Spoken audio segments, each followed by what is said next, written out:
All right, guys, welcome back to episode 14 of the Rogues Gallery. Here with me is Brave Dave. Yo! I am PlayDead. Fortunately, we don't have the rest of the crew with us, but we're going to keep you hella entertained. We're going to be talking about Valiant Comics, ladies and gents, so please stick with us as we tell you the story of Valiant Comics. Yeah, the Rogue Gallery. Thanks for tuning in.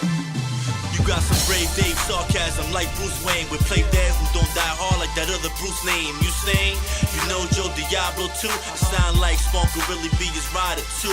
Yeah, comic relief with that Deadpool satire. Tune in and you can catch Captain Quagmire. Matt Swag is gonna tell you what the show's about. The Rogue Gallery's like Autobots, so they rollin' out. Discuss comics and cartoons that I know. I had a Tiger, no Rocky or Lino. Who's there like the OG I Joe? No frats when we talking about the gamma flow.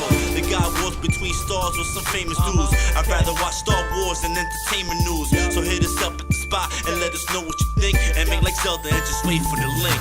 Yeah. Where you go for exclusive with shows, comics, movies, and webisodes. The Rogue Gallery, the Rogue Gallery. The Rogue Gallery. Valiant Comics began as an imprint of Voyager Communications. Established in 1989, powered by my former Marvel editor-in-chief Jim Shooter. It was discontinued in 94 after being bought out by Acclaim Entertainment, as you might know it for the people that have worked on Mortal Kombat. After Acclaim closed its doors in 2004, the publisher was revived as Valiant Entertainment and has been publishing new material since May of 2012, actually. The publishing strategy so far for Valiant would be set out of the focus on a quality over quantity strategy. At first, they only released 4 new series as Exo Manowar, Harbinger, Bloodshot, and Archer and Armstrong. And later on, they would settle to never release more than 9 different issues, per month on average. In addition, they would only do 1 crossover event per year, usually involving a limited number of books and a major character team-ups. All right, so PlayDead, prior to this episode, what has been your relationship with Valiant? Just so you know, Brave Dave actually got me into Valiant, which I'm happy to say. He started me off with Harbinger, Bloodshot, the Harbinger Wars. It's a very unique experience because it's not every day that you get an opportunity to actually start from the ground up with a lot of comic books. Obviously, Marvel and DC has been around for decades. Right. You know. Way before we were on this earth. Right. I mean, we weren't even an idea. Yeah. Our parents were probably not even born. But yeah, no. So I read them, loved them, ate that shit up. Eventually, I moved on to other things. Ninjak, so Manowar, Archer and Armstrong. And it's just a pleasant experience to know that you'll always have an alternative. And I'm not just talking about like Vertigo stuff from DC or the Max series from Marvel. We're talking about like actual different characters away from those like big publishers. The first alternative in terms of like a superhero line in a sense. Right. It's like It's kind of like a superhero line, but not exactly the superheroes we're accustomed to. It's not cookie cutter. Right. There's no my parents died, so I'm gonna do this. It's not a Batman origin story. It's just they're actually more relatable characters, if anything. Right. So that was a good experience. Yeah, I would say the protagonist in the Valiant universe, I think they tend to react to the situation that they're in, as opposed to like being on a quest. Like in terms of, as opposed to being on a quest to do heroic deeds or something of that sort. You know what I mean? Maybe with the exception of Quantum and Woody. I know you haven't read that book yet, but it's a book you should definitely read. In terms of the new Valiant, this would be technically Valiant 2.0? 3.0, because you had the original Valiant from 88 to 94. That was the Jim Shooter run. And then when the Acclaim purchased the company back in 94. And then all the way to 2004. Right. Okay. But even when they made that purchase, I think those characters, the company like died out somewhere in the late 90s, because that's when all the comic book publishers were crashing. But they still kind of held on to the property until it went up for sale. So this new Valiant, which is part of Valiant Entertainment, not necessarily Valiant Comics, I would consider that Valiant 3.0. Okay. I was first introduced to that because of Free Comic Book Day, I believe. I think they gave me a free issue of or a preview of Bloodshot #1.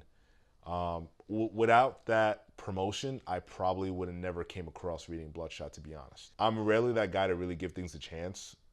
It sounds kind of fucked up, but that's just who I am. Yeah, it's true. But you give me something free, I may just take a look at it. I read the preview for Bloodshot. I thought this was amazing. It was an 80s style B action movie on steroids, and I fell in love with it. I really did. And then that led me to want to kind of, give the company a real shot. So I started buying Exo Man of War, which I instantly fell in love with. Instantly. I was like, this character arc is badass, and I love his backstory. I also got into Harbinger. I thought his character was definitely would be able to connect with today's youth. Like, yeah, younger audience. Yeah. Peter Stanchik. Yeah. No, awesome character, and not just him, but I think all the characters in the Harbinger story serve the purpose. I love when characters in a story are very well rounded. I don't like when you have like, okay, your protagonist is well rounded, but everyone around him is kind of just flat and undefined. I think Valiant has done a good job of giving us characters that we can have an emotional connection to. Between Bloodshot, Harbinger, Exo Man of War, that's some serious shit. Yeah. You know what I mean? In terms of humor, I mean, they gave us Quantum and Woody, and they also gave us Archer and Armstrong. Yeah, that's true. Which is one of my favorite titles. And, you and I, along with Matt Swagger, got to interview Fred Valenti, who wrote the first run of Archer and Armstrong for Valiant 3.0. Yeah. I just thought it was, again, all these books are amazing. Also, some really good artwork.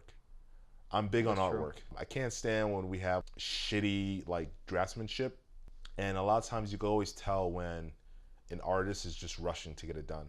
Yeah. It starts falling apart around the face. Yeah. You have one eye looking one way. Right. Yeah, no, that's not what we're looking for. No, not at all. And I just think that it just seems to me, the impression that I got was that all the creators were able to meet their proper deadlines. And I think it helps that Valiant has this set strategy about not trying to pump out content. Yeah. A massive amount of books. Because what happens too is you have all these other publishers where you'll have a writer, he's working on maybe 3-4 books, and sometimes these artists, they're working on multiple books as well. So now they have to dedicate a little bit of time to each of their respective titles. And again, I just hate when I feel like a story is getting rushed, the artwork is getting rushed. It doesn't make me feel good as a consumer. But I feel like everyone from the publishers to the writers to the artists are treating this product with the proper respect, and that means as a fan, that means a lot to me. Agreed. Yeah. No, definitely. So no, for sure. What book would you say has stood out to you so far? Oh shit. Ninjak. Ninjak. Fucking love Ninjak. Damn, it's the most twisted Batman spin-off I've ever seen. Yeah. It's fucking I love it. I love it. I don't even know enough about the character. All I know is he had a sketchy childhood, and he's straight up badass as a ninja. Yeah. With all his gear, he doesn't give a shit who he's facing. He'll fucking tear them apart. He's prepared. Problem. He's always prepared. He's Valiant's Batman, except different. Yeah, and Ninjak is a combination of Batman and James Bond. For sure. And I think that's a pretty sweet combo. Yeah. People will look at that and say, "Oh God, another Batman ripoff." Yeah. Because we've seen it before, but there's something different about the Ninjak. Or as we read, it's technically like Ninja K. Yeah. Because there's different ninjas. Yeah. So that was interesting. Ninja K. Yeah, he's a great character. I love his story. I also love how they're able to weave the flashbacks within his story as well. When you see his growing up, the way he was raised and everything. I also love the lost files that are at the end of every book. Yeah, they give you that extra. Each issue is 40-something pages. Right. So you get that extra content for, I'm not gonna say for free, but you get more for what you're paying for. Yeah. Which is, you pay more for less for any other publisher. Right. And I think that's pretty cool. What I like about the Lost Files, like a Batman Begins. Love that shit. Seeing how this character came to be who he is today. The book on its own is in the present day, and then you go to his childhood. But then when you get to the Lost Files, it's kind of like Ninjak Year One. Exactly. He's like starting out. How the hell did he become Ninjak? Right. How did this kid become Ninjak? Right. It follows the adventures of him just as a spy. He's not even a ninja yet. Yeah. So it's just all pretty interesting to me. And obviously, you know, he was like a big fan of like samurai movies as a kid. Like the opening of Ninjak #1, he's in the theater. The movie theater, yeah. Yeah, watching like samurai flicks, which is pretty awesome. And then we see the relationship with his butler. Yeah, his fucked up version of Alfred. Right. Like Alfred's on roids. Exactly. Like Alfred's been hitting the gym. I mean, that's the like, you know who the dude looks like almost like it's pretty crazy. And he's very loose-handed, man. He like whoops his ass, you know. Yeah. But then that's what made Ninjak. Yeah, it made him tough, you know. Yeah, he's like fuck. He tried to kill his butler. Yeah. That was pretty awesome too. Tried to blow his face off. I'm just gonna live out in the wild for a little. Yeah. And then I'm gonna come back full on badass. That was really cool. I also like how we see him infiltrating this organization, the Weaponeers organization, which is a black market retailer for weapons. Yeah, like the biggest industry in the world. Right. And they'll make anything for you. Anything you ask for, they'll make it for you. Right. And I think it's cool that we get to see this character go undercover. Because I think that's something that Batman has probably done occasionally. As matches Malone. Yeah. But not like all the time. Like, but this is part of who Ninjak is. He's always a step ahead of his opponents, which just shows you like how mentally strong he is. Yeah. Which I really dig. And I also like how on the interior of every issue, like they kind of give you like some details on his weaponry. Yeah, on the beginning of every page, right. They're like, oh, here are his boots, here's his like life jacket, and it's crazy because they also like redact like certain details. Right. They're like, oh, can't know that yet, or you can't know that at all. Like fuck. That's pretty cool though. Yeah, it's like you know, they're letting the audience like be involved. You know, in the ins and outs of like these characters' lives, and that's cool. You know, you want to be able to try to figure shit out on your own. Right. Not just like spoon feed you, you know, whatever. Yeah. And that's cool. You know, that's exactly how it should be. Like move with the times, you know. Right. Put something new on the table. Since they launched in 2012, it wasn't until 2015 that they launched the Ninjak book. Because in the beginning, he was introduced in the Exo Man of War series. Okay. For a while, a lot of fans were like petitioning, "Hey, we need Ninjak. We want a Ninjak. We need a Ninjak. Yeah. Yeah. It took 3 years, but it finally happened. And from what I heard, I keep hearing that it sold about 1 million copies. I mean, I can believe that shit. Which is like, wow. I didn't think that was even still happening anymore. You know. I mean, it's rare, but when you give something like that, dude, you can't resist. Yeah. Like, I just think by giving the fans a taste of the character through Exo Man of War, like you just made them hungry for more. Exactly. I definitely want to get into one of my other favorite books, Exo Man of War. This is like a quick preview of what Exo Man of War is about. He's an ancient warrior who was brought up under the harsh rule of the Roman Empire and was taken as a slave by the spacefaring race known as the Divine. He stole Shanhara, the powerful exoskeletal Exo Man of War armor, and bonded with it, becoming one of the most powerful warriors in Valiant. Forced to flee Divine's retribution, he returned to Earth only to learn that due to time dilation, 1600 years had passed and he was now stranded in the 21st century. And that is just to give you more perspective. Exo Man of War, because before he became Exo Man of War, he was a Visigoth. Yeah. Facing him against the Romans. Yeah. And he ended in the 21st century.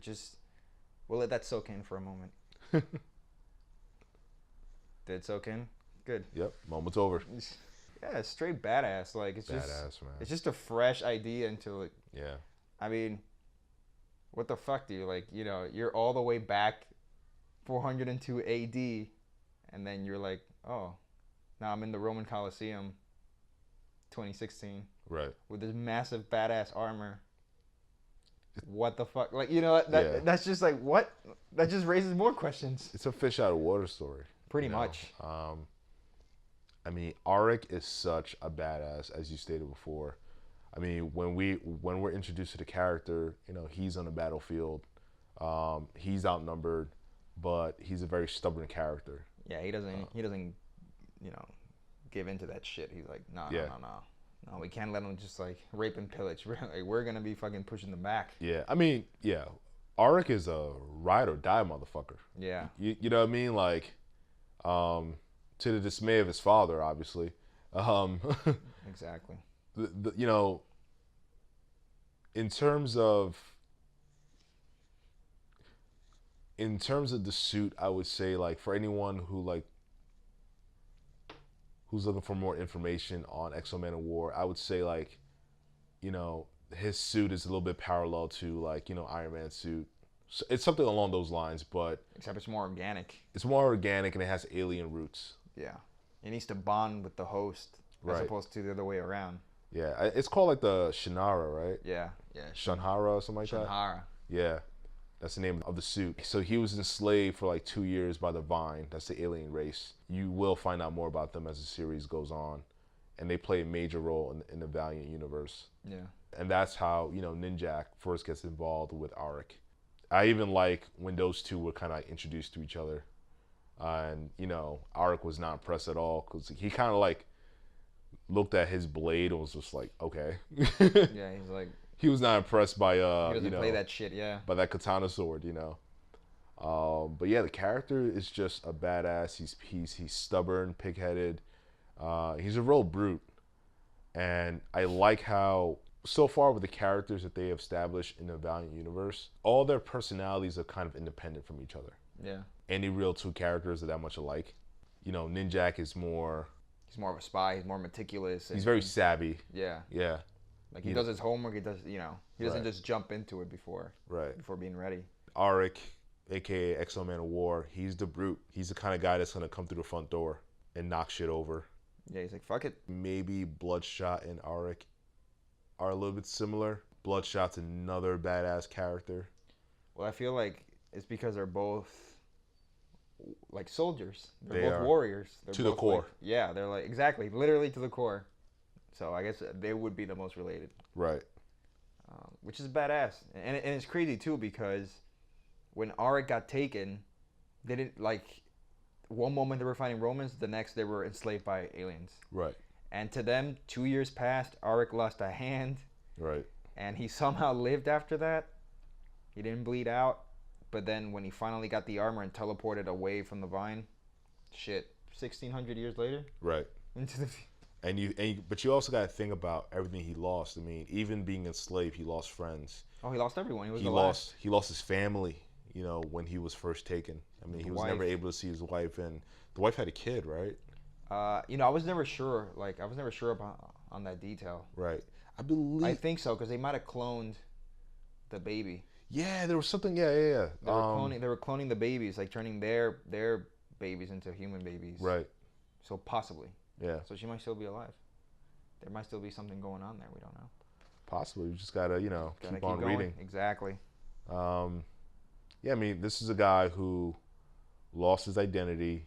He lost the world that he came from. Man at a time. You know, the family. I mean, he lost a lot. I think for any other person, that would surely break them. But it kind of shows how mentally strong this guy is. Yeah, he's like, goal in mind, get shit done. Right. But when that goal is no longer around, right, what then? That's the real question. Like, what happens then when you don't have anything else to fight for? Right. And that's the scary part. Exactly. The X-Men of War suit was inspired by the USA luge team, which is pretty interesting. Yeah, that's cool though. Like, you know, the same way Kick-Ass made a suit out of a diver suit. Yeah. Why not? You know, there's no right or wrong in these things, right? It's one of my other favorite titles from Valiant. Archer and Armstrong. Archer and Armstrong is like one of the best duos, in my opinion, in comic history. They're pretty badass. I just love the contrast of these two guys. I mean, you have a guy who comes from around like a similar period from Auric, right? Even might have been earlier. Might have been earlier, right? Yeah, like BC. He was BC. Right. Yeah, 13,000 years later or something like that. Right. Yeah. Yeah. Who has to team up with a kid from the 21st century? Like, not just any kid, but like kid that was sent to kill him. A kid that was sent to kill him, and a kid that was like raised in a Like religious cult, a sect. Exactly. A sect. You couldn't find two more different people. Yeah. Seriously, it's like Rush Hour on roids. Right, yeah. Literally that kind of dynamic, just ridiculous, always fun, keeps you on your toes, and you know, like you honestly don't know what the fuck's gonna happen next. And it's not like these guys are like superheroes or anything. They're just literally on one mission, right, to collect all these different parts for the boon, right. Which is this. They're globetrotting. Yeah, pretty much. They're just pimping all over the world. That's what they're doing. Just. I mean, you have like these nuns who are like assassins. I mean, there's like some cool shit in this fucking story. I think what really adds to it is how Armstrong, like his past with all these people, like people that are old now. Right. The way he interacts with them now, you can tell what happened then, sort of. Right. You can kind of gives pick you up on perspective. that. Yeah, it gives you perspective on like what the hell he used to do. Right. And how he interacted with these people and how the story just keeps evolving because of this. Right. I fucking love that. I love that shit. Obviously, his character was inspired by Highlander. Yeah. That makes the most sense. With the exception of getting your head cut off. Being immortal. And he's another character that you have to think about. All the people that he's lost throughout his lifetime. It must be hard, difficult for a guy like that to make friends because he's going to outlive them. Pretty much, yeah. It's a great example of contrast. Like, Armstrong doesn't really take a lot seriously. And with all that he's seen in life, I get it. He's like very desensitized to everything in life. Yeah. Right? I think he's familiar with the politics, the religion. Like, this is all bullshit. Yeah, he's just like, whatever. Like, I've seen, like, humans are just, they come and go. They're kind of playthings. They're ridiculous, and sometimes they learn, sometimes they grow, but the human element is always constant. Like, there's nothing to change there. So he just kind of rolls with it. I mean, what else is he going to do? Right, he probably just kind of gave up. He's like, you know what, like, fuck it. I'm going to get drunk. Right. Just chill. Right. I mean, he kind of just, indulges in the alcohol and everything like that. And then you have him paired up with this wide-eyed, naive, straight edge character. Little snot nose, yeah. How they handled Archer. I think we talked about this with Fred, but I think this was something that maybe the artist came up with, but he's clearly inspired by Steve Rogers. Blonde hair, like, blue eyes. Can't hit the woman, Nazi poster child, right? Pretty with much. The blonde hair, the blue eyes. It's like, no, sir, I'm sorry, but I cannot do this. Got the star in the chest. Like the suit. Oh, dude, everything. I love the sequence when he's just walking through Times Square. He's like, holy fuck. Exactly like Steve Rogers when he finally wakes up. That's funny, man. Whatever, make fun. Have fun. Right. Why not? Obviously, Marvel and DC's been around for a long time, so, people are inspired to just kind of, off of them, and right. They try to leave their shadow and come up with their own, but still kind of try to pay their tribute. Right. Which is cool, No, and I think it worked very well. Again, I love the contrast between the two characters. It's one of my favorite books ever published, just ever. Among all publishers. And that's what I love about Valiant the most is that I can honestly say that these are some of the best stories that I've ever read in comics. For so long now, I've just been very bored with what the big two have been putting out for the past few years. And this isn't me in some ways trying to be anti-Marvel, anti-DC. I'm always going to be a fan of all this stuff, always. I've been a fan for this long. I've been on this earth for quite a while at this point. But, it's nice to kind of build a relationship with some characters that I'm not familiar with. Like, I've always heard of Bloodshot. I've always heard of X-Men of War. When I used to get my X-Men books back in the early 90s, a lot of those books used to have like a lot of advertisements. I mean, that's how they made money, right? Yeah. I don't feel like there's as much advertisements in books as they used to. But, back in the day, when you were flipping through all those pages, you would run into the ads, right? They would advertise stores, other publishers, new books coming out. Yep. And I would always see that image of Bloodshot on the cover of his own book. I would always see X-Men of War, Solar, all these different Valiant characters. So that was the extent of my knowledge of Valiant, you know, back in like the 90s. Was like, okay, well, I know this is another publisher, and I was always familiar with that imagery, but until 2012, that was the first time where I actually became formally introduced to the characters. Like, Right. you know, got to read through the books, build that relationship, and I instantly fell in love. I was like, this is some really good shit. Yeah. All it takes is that one moment, right? Right. You're going through some I don't know. You're reading some Spider-Man, some Why the Last Man. Before you know it, oh look, well, what the fuck is this? All right, I'll take a look next time I'm in my comic book shop. And you start like reading the first few pages, you're like, oh shit. Yeah. That's all it takes. It doesn't take much to get you hooked on something. Right. You know, just and that was just off some pages. You know, off some like ads. Yeah. Imagine now we're like the digital age where like, you know, Brave Dave and I we use Comixology now because, you know, we're adults. Right. We can't be carrying like 1,000 comic books wherever we go, so we got to go digital. Yeah. And Dude, obviously there's a lot less ads there, and Comixology changed it all. In my opinion, that's one of the most genius motherfucking things that have ever come to happen for comic book readers. I love Comixology. Listen, I have like 2,000 plus on my, you know. He actually does. You know. And that's just without counting the physical stuff I still own. And you know, it's crazy to think about that at any time I can read any of these books. It's like an entire world of comic books in my pocket. And obviously sometimes you go in and the front page will say, oh, we're having a sale on Valiant, 99 cents or what, and you're like, fuck, all right, this is the time I've been waiting for. You buy everything. And I've done it for a lot of stuff. I've done it for Hulk, I've done it for you know, for DC stuff, I've done it for Aftershock or Boom or any other ones, you know, even Walking Dead, Image stuff. I've done the same. That's the best time, and you never know because you know, obviously when it's all pencil and paper, you wouldn't catch it right away. But if you're just going through your phone and then you get a hit, oh, Valiant Comics having a sale, oh shit, all right, give me 1 second. Most of my Valiant books I've gotten because you know, it was a time during a sale. I said, yeah, I pretty much have, I think, the entire run for X-Men of War. I believe I bought all those issues for the most part when they had a sale. So I bought like 30 straight issues. Yeah. I was like, boom.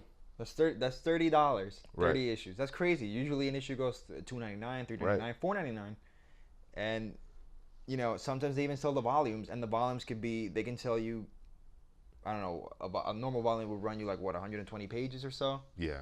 $5, some shit like that. Can't go wrong. I mean, with a like 150 pages, 160, whatever.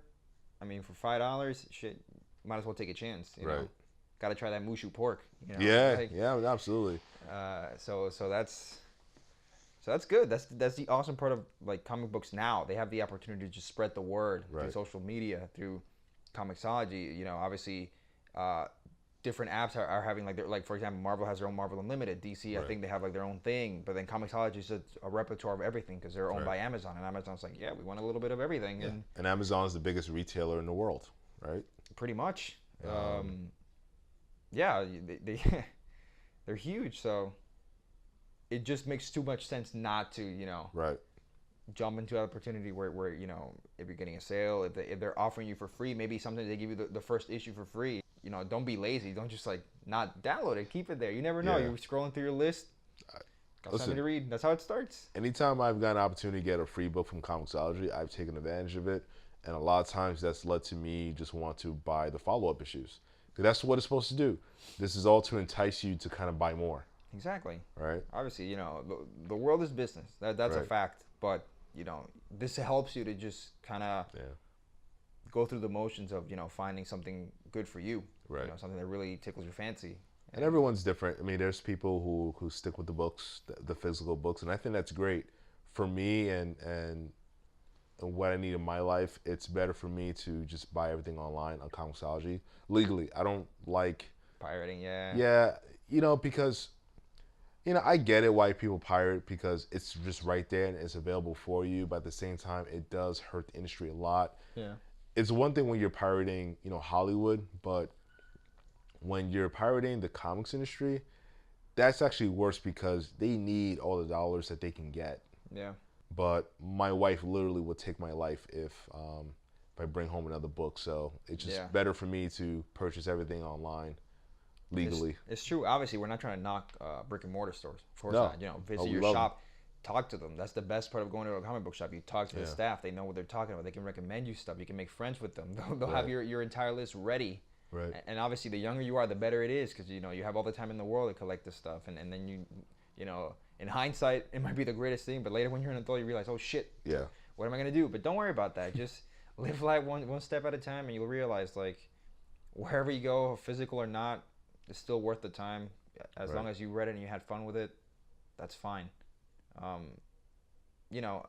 Another thing, obviously, if you're in a small town, you might not have a comic book shop, but you might be ordering everything online. You might. I have friends who just have automated subscriptions to Midtown Comics, for example, and they get their shit mailed to them. Right. Because they look, but obviously these are friends that are like very picky. They'll collect very specific books, stuff from Image, stuff specifically. I don't know. Maybe their favorite writer is Rick Remender. Right. But obviously, again, to the point where if you can do digital stuff, then you're still supporting the industry.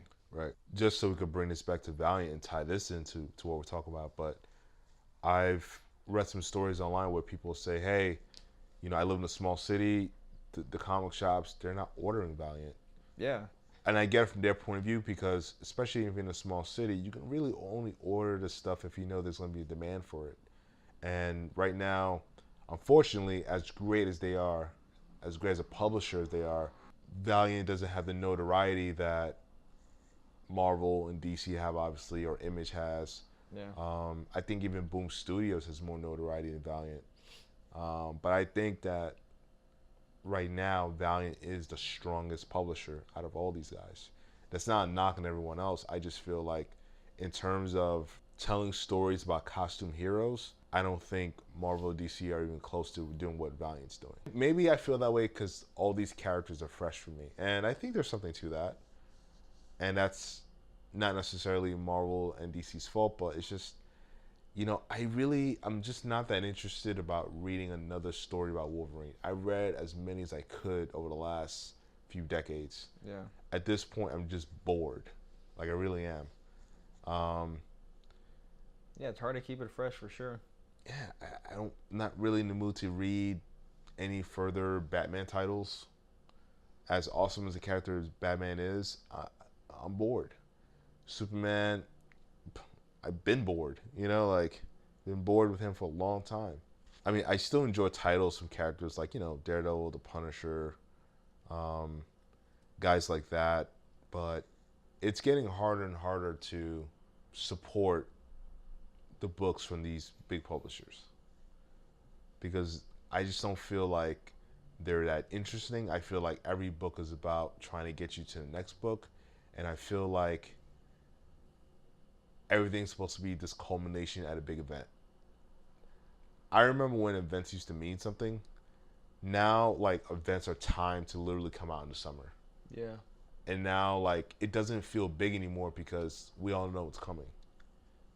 I'm just not excited at all anymore. Yeah, it's a tough time. I will say this. I'm the resident DC guy. Yeah. I will say this, that DC had their meeting with Jesus, and they revamped their shit. Yeah. And they're doing amazingly well. I've heard some good things about the new Superman, the one with the kid. Hey, listen, man. I talked to Peter J. Tomasi. He's the one writing it, dude. Yeah. I told him, listen, I don't know what the hell you guys did, but this shit's absolutely amazing. Like, the story of Superman and his son is the greatest shit that's come out of, like, their woodwork in a long time. I can honestly vouch for that. It's something new. Dude, it's fresh. It's so fucking good. Like, it's just, I mean, I get they had to kill their other Superman just to bring in the old Superman. Yeah. Because the old Superman, let's be honest, he was like the more stand-up guy. Right. And along with that, they brought his son, and his son is gonna be part of the Teen Titans. It's great to see that. It's great to see the next generation of heroes, and that's pretty much what we're looking for in Valiant, right? The next generation for a new audience, for fresh eyes. Brave Dave and I, we're not gonna be here forever. Like, it's the next gen needs to pick it up. They need especially the way I eat. Yeah, dude. They're the ones. Our grandkids are the ones who need to be talking about this, and they need to figure it out. And they're gonna realize, well, hopefully they don't stumble upon the same shit we did, where like it got to a point where like it plateaued. Right. And Valiant can pick up that slack. Right. You know, fresh competition for for DC and Marvel. Right. And every other publisher, Boom, Aftershock, Image, all of them, that's IDW. Exactly. They got to keep it. Dark Horse, they got to keep it, Yeah. It's like a game of double dutch. When do I get in? When do I get in? Right. And in order for them to truly be successful, I think they need to stick with the strategy that's been working for them in terms of we're only going to push out this many titles, right? I also think that they need to improve their relationship with the brick and mortar stores. Indeed. More signings, more this, more that, just get more involved. One Valiant book that you kind of beat me to the punch with is Generation Zero. Yes. And also written by the great Fred Van Lente. Yep. So let us know more about that book. Like, what's going on with that? So this book isn't just about a superpowered individual. Right. That's not the main character in the story. Yeah. This is one girl. Her dad's the sheriff. Her brother's autistic. And off the bat, you can tell her brother there's something special about him. Right. And I don't mean like special as in, oh, he's autistic special. I mean like there's something special as in superpower special, but we're not sure what. Yeah. They live in this town. There's an ongoing myth about the superheroes, the Harbinger kids, pretty much. Yeah. They're the ones who have been doing pretty much saving or doing favors for people, as a myth. They don't contact you. I mean, no, sorry, you don't contact them. They contact you, technically. You just leave a message in a message board. Yeah. And they're super shadowy about it. But it's interesting because this town is like, kind of like, well, at least the school is all future tech. It's all, you go there, you want to go to study. It's like pretty much you live to study because everything's virtual. It's like pretty much jumping into a game of Minecraft. And something happens that the main character, her boyfriend disappears. He leaves a tape behind. She listens to it and she thinks something happened to him. Yeah. And you quickly start realizing that this actually might be a conspiracy. This town might not seem what people think it is. Yeah. And then she pulls out a call. She puts she leaves a message and she gets a reply, like a virtual holler, like, oh, so-and-so, here, we're here. Don't tell anybody you heard from us. Get rid of your computer. Yeah. You will not hear from us again until like further notice, and we will find you. And then she has to get rid of her computer. Super, super sneaky, super quiet. Keeping it on the down low. Which is totally the opposite of the rest of like Valiant, because everything's like in your face and they're action packed.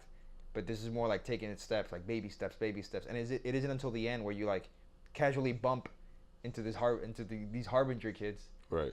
And you're like, wait, what? It's like fucking like bumping into the Power Rangers. It's like, whoa, they don't, because nobody knows them by face. Right.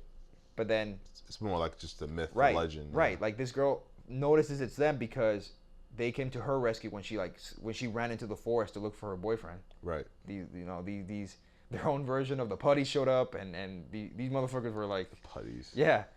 And that was cool. Obviously you get it strictly from the perspective of a non-powered character. Right. And obviously there's more to come with her brother and what the hell happened to her boyfriend and why are these things happening? What did he stumble into that that made him disappear? And that's cool. This is the Gen Zero. This is Generation Zero. And it's a fun book. Honestly, like it's written in a way where you're always on your toes waiting for the next thing to happen. Right. But you're not really sure when it's coming or how is it gonna like present itself. And that's cool. That's why I enjoyed like the first few issues and what issue are they on now? Like 3? 4? Yes, I think they're in 3 now. 3? Okay, good. Because they're taking their time with it. Obviously, they're not like just... Listen, I'd rather them take their time than try to rush books out that are not going to make any sense, that are just complex. I'm not a fan of that. Yeah. I want the best story as possible. Quickly, let's talk about like Bloodshot.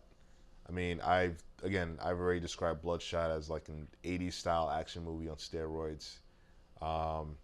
This is a guy who I think is, all right, if we were to kind of build a parallel here, I would say the closest to Wolverine in terms of like healing. His past is very shady, it's hidden from him. He doesn't know when someone's being honest.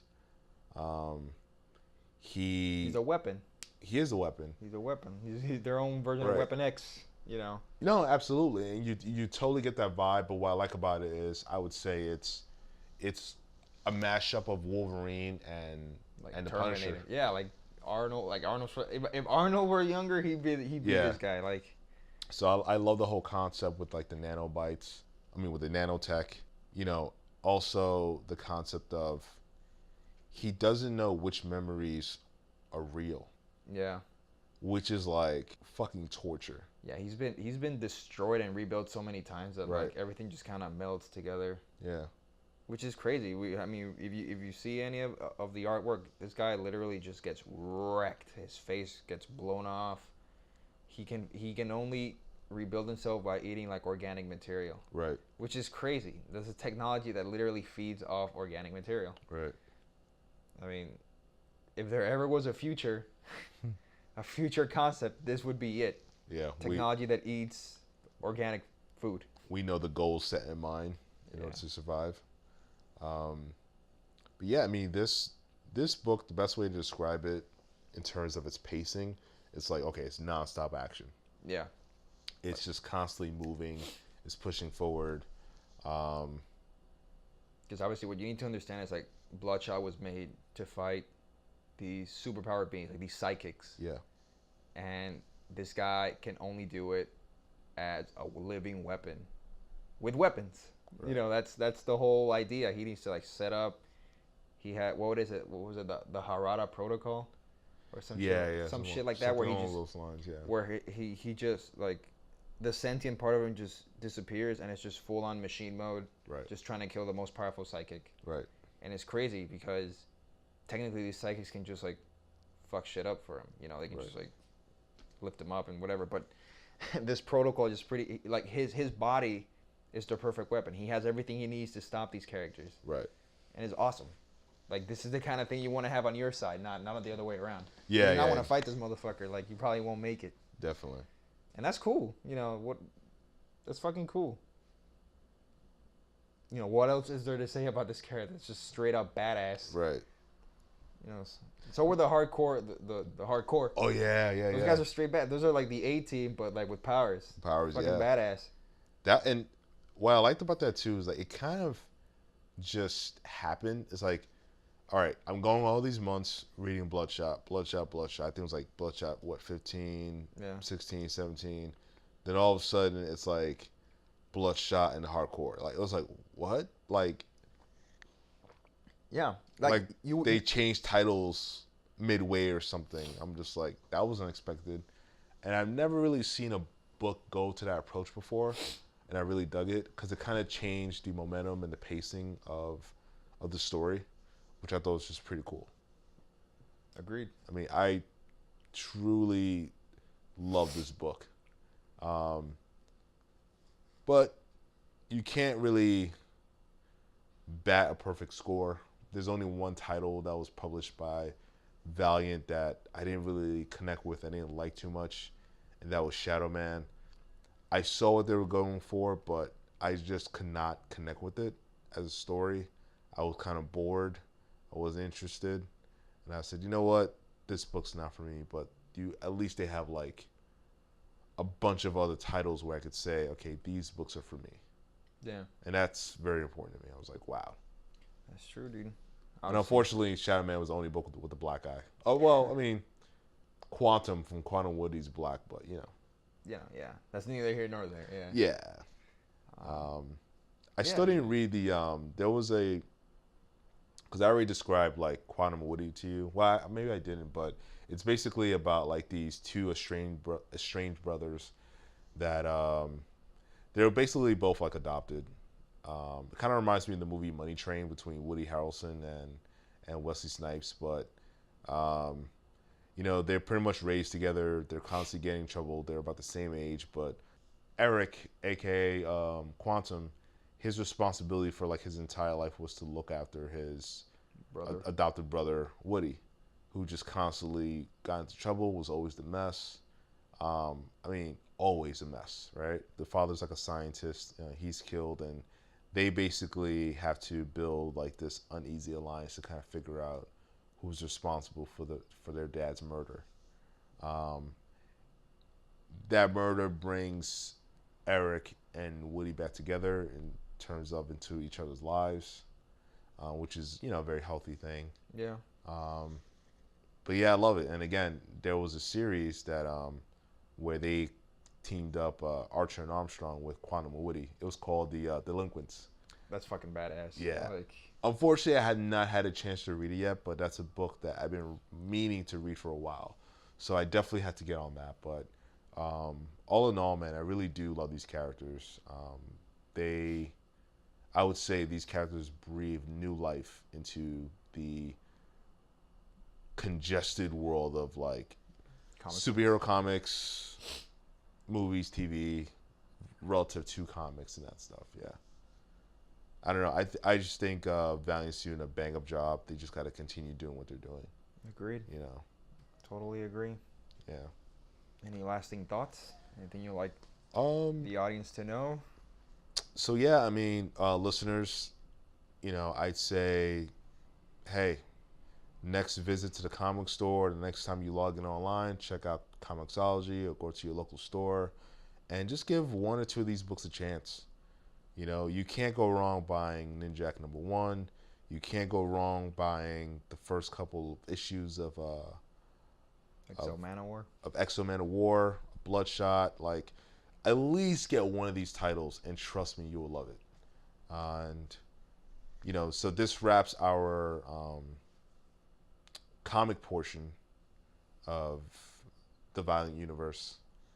For the next episode, we will be discussing Valiant once again, but this time we're going to be delving into their multi-platform.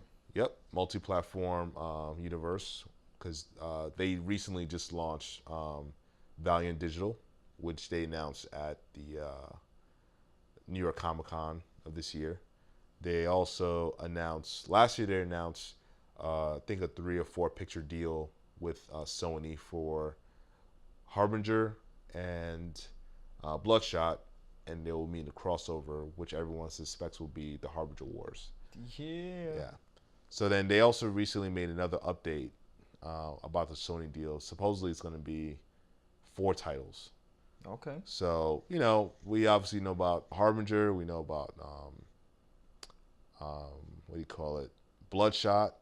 And I'm thinking maybe that 4th title is going to be Exo Manowar, which I hope for. That would be badass, too. That'd be a good story to tell.